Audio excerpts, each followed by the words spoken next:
Oke,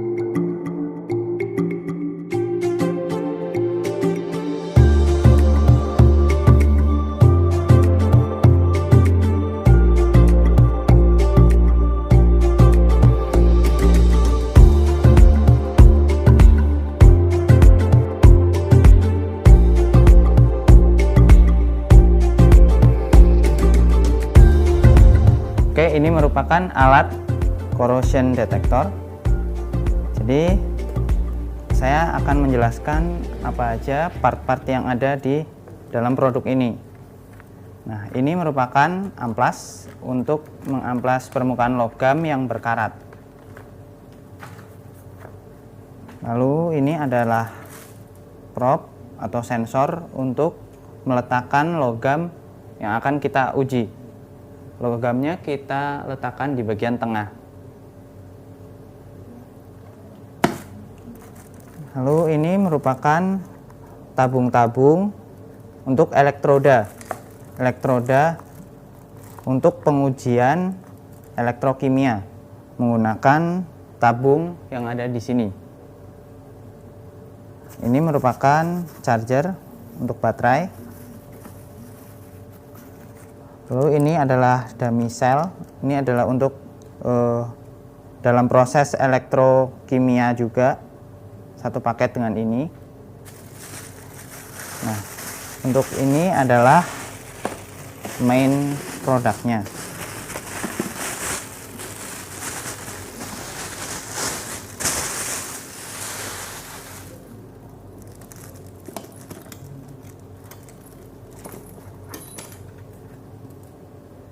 Ini adalah main produknya. Lalu di sini juga disertakan beberapa macam kabel. Ini ada kabel untuk kabel daya. Lalu ada kabel untuk probe-nya. Lalu ada kabel untuk proses elektrokimianya, untuk koneksi elektroda-elektroda.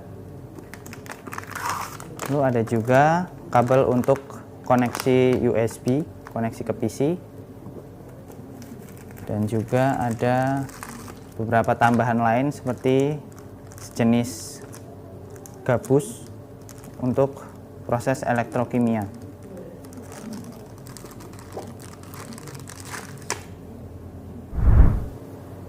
Oke, sekarang kita akan melakukan contoh pengujian menggunakan sampel 2 buah logam besi.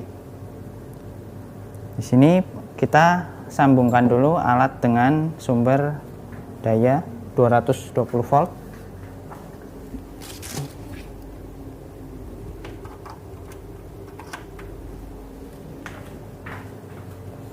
Kemudian setelah kita memasang sampel pada bagian ujung, kita tutup.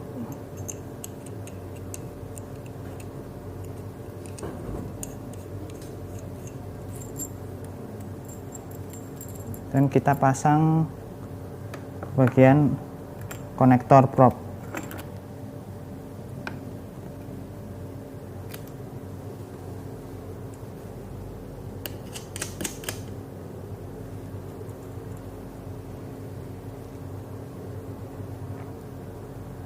Berikutnya kita nyalakan alat. Tombol on off ada di sini. Nah, ini menunya untuk tampilan pembuka. Untuk masuk ke mode pengukuran, kita tekan tombol enter di pojok kanan bawah. Nah, ada beberapa menu di sini, ada corrosion measuring, system setting untuk mengatur tentang pengaturan waktu, jam, bahasa, dan beberapa parameter lainnya. Lalu data manajemen untuk melihat data yang tersimpan, poll type untuk mengatur berapa jumlah kutub yang ada di sini. Kita menggunakan 2. Sistem version untuk melihat versi dari sistem. Oke. Kita kita langsung ke corrosion measuring. Nah, pada corrosion measuring ada start measuring, parameter set, dan OCP measuring. Biasanya kita melakukan pengukuran OCP terlebih dahulu atau open circuit potential.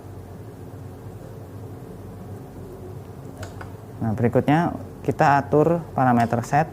Ada beberapa parameter di sini, ada amplitude AC, high frequency, low frequency, area elektroda atau luasan permukaan dari elektroda, lalu chemical equivalent, material density, Stern coefficient, interval pengukuran, dan waktu tunggu. Oke, setelah mengatur semuanya, kita bisa langsung melakukan pengujian. Kita bisa menempatkan probe beserta sampel logamnya ke cairan elektrolit. Di sini untuk uji coba saja saya pakai air keran biasa. Nah, pada status pengukuran ada jumlah persen daripada prosesnya. Jadi proses ini menunggu dari 0% sampai 100%. Pada ketika persenan sudah menunjukkan nilai 100%, berarti proses pengukuran sudah selesai dan data akan ditampilkan di situ. Ada corrosion rate dan beberapa parameter lainnya.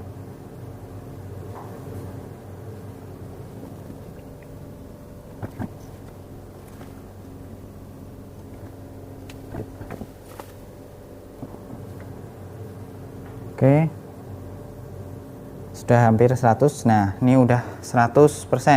Maka akan ditampilkan beberapa data yang dihasilkan dari pengukuran. Ada beberapa nilai hambatan, arus, dan juga tingkat korosinya. Beberapa sekian-sekian mikrometer per tahun. Nah, maka data akan langsung disimpan pada alat. Oke, kita akan melihat data yang sudah tersimpan, histori data. Nah, ini adalah pengukuran yang tadi yang baru kita lakukan dengan nilai tingkat korosinya 2427 mikrometer per tahun.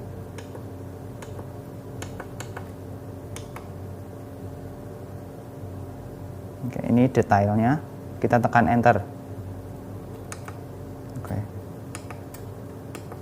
Nah, pada alat ini bisa juga disambungkan dengan PC menggunakan software AMT810E. Kita dapat melihat grafik dari nilai corrosion rate, OCP, dan beberapa parameter lainnya. Dan kita juga dapat menyimpan data tersebut di PC. Nah, untuk pengukuran pada lapangan, jika tidak bisa menggunakan arus AC 220 volt, kita bisa menggunakan baterai. Baterainya 4 buah baterai A2 1,5 volt.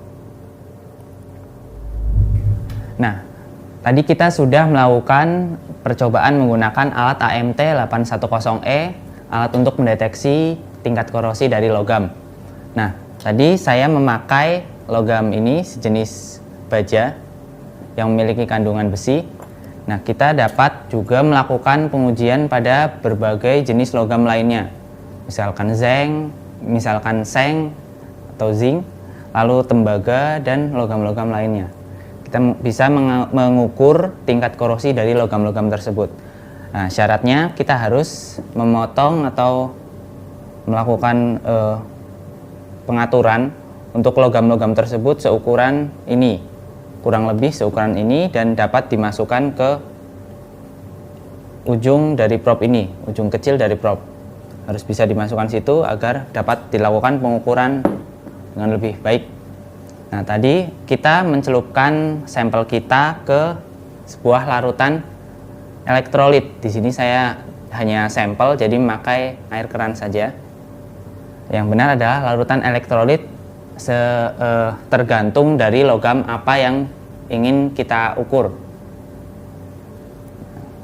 Begitu cara kerja dan cara pakai dari alat AMT 810E, alat detection korosi. Semoga bermanfaat. Sampai jumpa di lain video. Terima kasih.